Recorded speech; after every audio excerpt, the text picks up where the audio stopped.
Hello mga palangga! So guys, nandito yung napag-isipan ko to.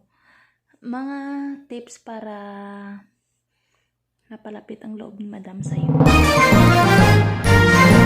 So, 1. Pagising sa umaga, sabihin mo, smile ka, smile.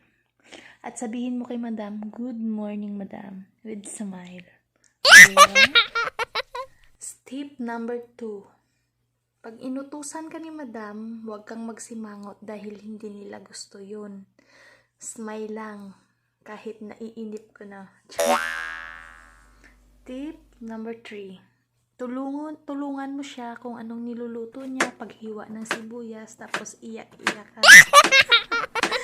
So, tips number 4.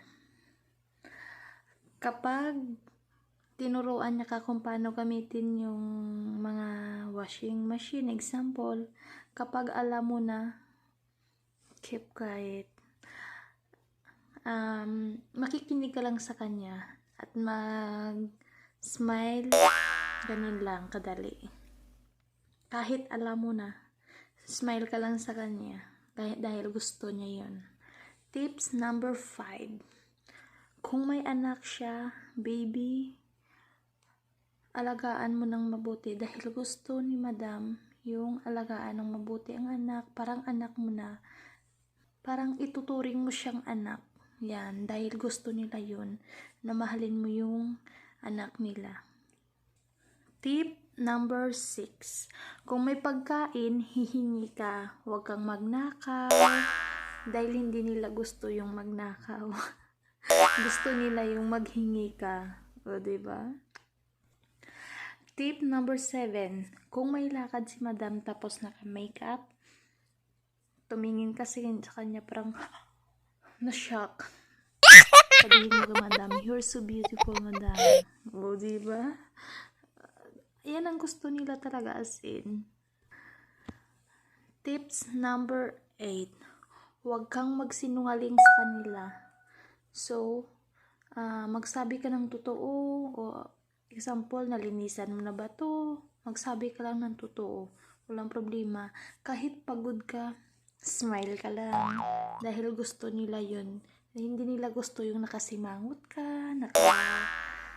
parang hindi yung madrawing yung mukha mo. Gusto nila yung nakasmile lang. O, diba?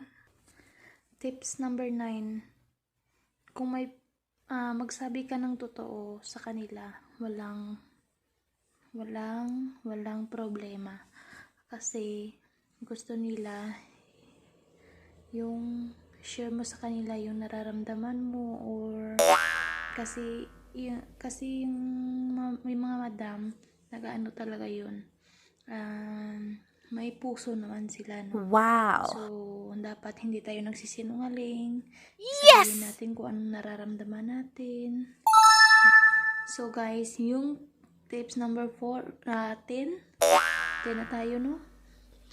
So yan ang pinaka-importante. Kapag binigyan tayo ng pagkain at aakyat na tayo sa room natin pag oras ng ating pahinga, magpasalamat tayo.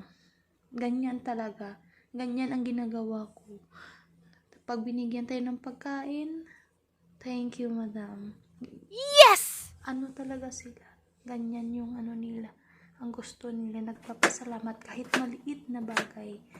Yung ibinigay sa'yo, magpasalamat lang. Thank you for watching. Bye!